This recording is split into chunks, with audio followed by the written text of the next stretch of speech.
everyone, welcome to BAM Talks. My name's Sandy and today I'll be speaking to Kavita. We'll be speaking a little bit about fitness and health and the impacts fitness has. Hi Kavita. Hi Sandy. Hi everyone, my name's Kavita and I am a fitness enthusiast. I'm 24 years old and I'm from the West Midlands. How are you, Sandy? I'm good, thank you. Literally, I feel really warm. Actually, I did a workout earlier and I'm shattered. I hadn't worked out in like 4 days and now my legs are just like, they've given up. It's the best but the worst feeling. Agreed. So I wanted to start off by talking to you a little bit about kind of why you got into training and why you even like started. Yeah, so I started my journey probably about 2 years ago, properly. So I've always been into the gym. I would always, go to the gym, run on the treadmill for a little bit, do the cross trainer, sweat it out. But I never really saw a change in myself. And then I became really stressed with university. So I feel like my biggest motivation to get into fitness and things like that began with my stress, with my degree. I turned to really bad foods and an unhealthy lifestyle. You know how it is, the student lifestyle, staying out till late, waking up stupid times of the day. And I just realized that it was making me feel lazy and uncomfortable in my own skin. And it really is as simple as saying, one day I woke up and I said, you know what, Kavita, you can't keep doing this. You have to make a change. Like, you just have to make a change. And I began with the smallest lifestyle changes. So for me, snacking was my biggest thing. I love chocolate and I love crisps and I love all those kinds of things. So I said to myself, okay, let me give myself a target. If I stopped eating chocolate 4 days a week and I only had it once, and I stopped eating crisps and I only had it once, what would happen to my body? So I did so. And I realized, wow, like after about a month, I was like, are my jeans feeling looser? Like, is this how much this is changing my body? So ultimately my journey began with my diet and snacking. And I feel like making those targets and things like that really helped me to see that I am in control of my own body. I feel like I really began to feel like the only person that can change me and myself is me. So then I decided, okay, I wonder what would happen if I went to the gym. So I started getting into the gym and I was really lucky at the time because I had a lot of friends that were into fitness and things. So they would kind of guide me. They would say, yeah, like this is how you squat. This is how you do this. This is how you and that really helped me. And then the feeling that I got after a workout was just like, wow, like, I was like, oh my God, like this feels so good. I would have so much more energy for the rest of the day. I felt like I was escaping from real life. It just became such a thing that I wanted to go the next day. I just really began to enjoy it. And I feel like my journey ultimately began with my diet, yes, but feeling accomplished by the end of a workout was a huge part of, bringing me to where I am today. Yeah, that makes sense. And like, how you're saying when like you finished a workout and you feel like everything feels better. The next question kind of relates to that. So how did you find that it helped kind of physically as well as mentally? I feel like a lot of the time we're quick to say kind of physically you notice like transformations and your physical, like how you looked and your appearance and stuff. But how do you feel like mentally impacted you as well? I think something that I always talk about, because obviously I have a lot of people that do come to me, mostly family and friends, before I made my fitness Instagram, mostly family and friends. And they're always like, oh, how did you do it? And I always say to them, I'm like, you know what? It was a physical transformation, yes, but it was a mental transformation.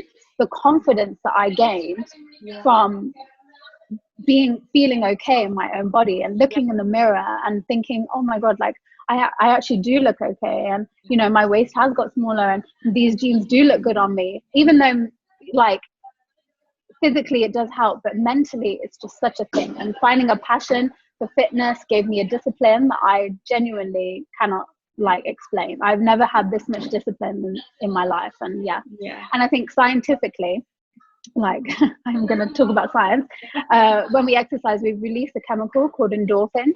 So the endorphins just help you feel so amazing. So yes, the physical transformation is important, but the mental transformation is just a whole extra bonus. Yeah, no, I know what you mean. And did you find that physically, you had a lot of kind of, I don't know how to put this, but do you think there's quite a few like negative connotations through like social media and stuff about how you should look and how you should feel? So, you know, when you're looking at yourself in the mirror and you're like, oh, I don't like this, social media almost just enhances that feeling to make you feel worse. Most definitely. And I think in today's society, it's such a problem. Obviously, posting a picture on Instagram, and I always say this, I say, if I post a selfie on my Instagram, I will get more attention than if I were to post, you know, a quote or something like that. It's just how it is. And it's a bad way to think of it. But I always think that you should think of it positively. You should think, like, for me, I have fitness models that I look up to in a sense. And I think, okay, I want to look like that, but I feel like you just should use them as your motivation, but in a healthy way. It should never be like, I want to look like that. I want to look like that. It should be, oh, wow, she must have worked so hard to get there. I'm going to do the same kind of thing. No, yeah. 100%. I agree. Like just yesterday, actually, I was speaking to somebody about the following that British Asian models get in comparison to BAM Talks.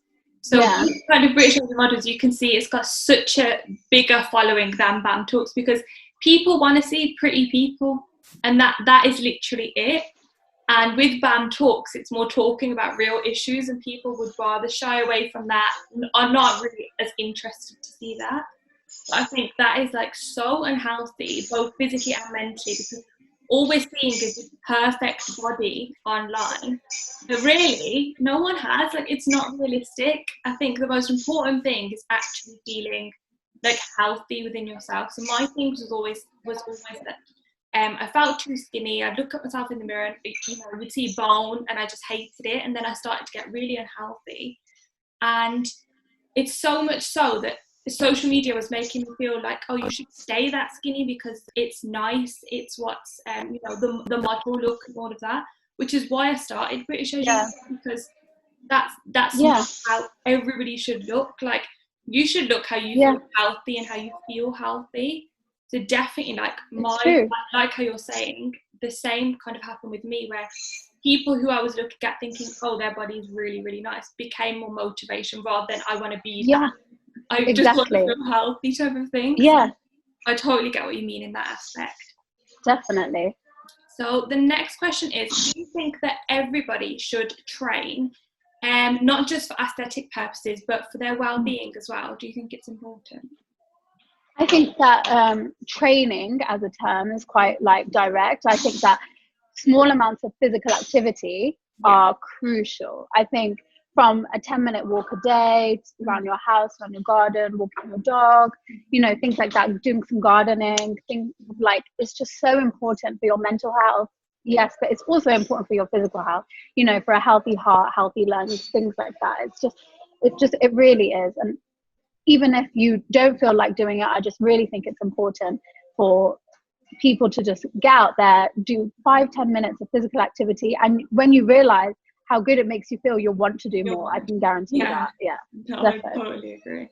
I get what you mean there. So how do you think that people can kind of encourage themselves to do this and to work out or to train more intensely if they're feeling like how I was like 2 years ago, feeling like really lazy, can't be bothered to do it, seems like more effort than, you know, I want to put in? What would kind of be your like motivation to those people? I think that the most important thing is finding out what works for you. So for me, I love strength training, and I hate cardio. So if you're gonna, like, if someone says to me, oh, go for, you know, a 10-mile run, I'm gonna be like, no way. I will associate that with negative thoughts because I don't like that. But I feel like there are so many forms of physical activity out there that you can do, you know, whether it is go to the gym, whether it is going, if you enjoy going for a jog, if it's gardening, cleaning the house, you know, it doesn't have to just be like doing squats every day. It doesn't have to be that. But I also think that you need to make sure that you incorporate it into your routine. So it's almost like brushing your teeth. So you know in your head that that's what you have to do. And once you do that, even if you're feeling lazy, it is what it is. And there's this quote that I always say to people, anyone who knows me watching this is going to laugh, but I always say that it's not about the times you do something when you want to do them. It's about the times you do something when you don't feel like doing them, that define who you are. Yeah. I feel like when you don't want to do something and you do it, that really builds us as a person. It makes us feel better. And it creates us as people, and it helps build our confidence and makes us see that, okay, I didn't want to do that, but I did it. And naturally, mentally, it makes us stronger. That's so true. It's like having that little devil on your shoulder that's saying like, oh, don't do it, and you don't give in to it. So I really mean that is really, really good. How kind of can we get people to focus on self-improvement, and what advice would you give to anybody to actually just encourage themselves to constantly be improving yourself? I think that the most important thing is don't compare yourself, first of all. Remember that everyone is different, absolutely everyone. And what social media and Instagram and things like this, what someone seems on there, 90% of the time, that's not how their life is. Instagram is not real life. So I think that you need to remember that you, as we were saying before, use people as positive motivation and things like that. But ultimately, remember that it's your path and your journey, and you need to do this for you, and you are the only person that can do it. Yeah. So I think that's my first advice. And second of all, I would say make it sustainable and create healthy habits. I think that it's really easy to follow diets that, promote really quick weight loss, or in your case, weight gain and things like stuff like that. Like, it's really, really easy to do that. But you have to remember that you've got to create manageable goals. You can starve yourself for 2 weeks and drop a jean size and feel good, but after 2 weeks, you're not going to maintain that. So then you'll put it all back on and feel even worse than you did before, So I feel like you have to be sustainable and you have to enjoy your life. So creating healthier habits. So for me, I created healthier habits when it came to snacking. Yeah. So as I said before, like that was honestly just my biggest thing. And I always say that that's what helped me lose weight initially, was cutting out my snacking. Yeah. But I decided that I would find healthier alternatives. So I made better habits. So my favorite packet of crisps, I would have like a healthier alternative. Yeah. Or my favorite chocolate bar, I'd swap it for a protein bar and things like that. So I think, just really consciously thinking about your health when you're making, these everyday decisions. It just creates manageable goals and healthier habits, and also just be patient, because you're not gonna, yes, you will achieve those goals, but not straight away all the time. And I think my third piece of advice would be to ask for help always. I think that one thing that I didn't do in the beginning was ask for help, because I found that a lot of my friends and family would be like, yeah, but Kavita, you're not fat, or you don't need to lose weight, or you look fine, and things like that, when I would tell them how I was feeling, because they were trying to make me feel good. But there are people out there that are professionals in the business and can really help you, who know what they're talking about and things like that. And yes, they can be expensive, and yes, things like that, but if you're investing in yourself and your health, you'll never regret it. So I think always ask for help, remain sustainable, and they're my main points. And at the end of the day, like with social media, like it's literally at our fingertips. There's no reason why you can't like DM that fitness person on Instagram. Honestly, most likely they will reply, and like a lot of the time you can get the help that you want, or the advice. Even just little things like if there's an exercise that I'm supposed to be doing like on a certain day, and I'm like, don't we know how to do this? I'd literally just message someone and like, will you help? Like, am I doing this right? And I'll send them a video, and they'll be like, no, hold this there, do this. And I'm like, okay, cool. Yeah, it's so important. Like a really, really good tip. And about kind of investing in yourself. I feel like people forget that like your best investment you'll ever make is in yourself. And I completely agree. A lot of people forget that. I mean, it's easy to see like the social media lifestyle and think like, oh, I want this nice car, I want this nice house, I want this, I want that. Like the most important thing you should have is like yourself, and have yourself the best you possibly can be. Definitely. Big difference. I'm always like, it's so nice hearing, oh, you've lost so much weight and things like this. But what I love hearing the most is when people say, like, you've changed so much as a person. And okay, I am still the person, but my confidence, and like how much confidence I radiate, and try and give positivity to other people. And even through my journey, I've been able to help other people find their motivation, and that's why I made my page. So No, 100%. It's a really good page. I was waiting for you to make it, so I'm really glad you did.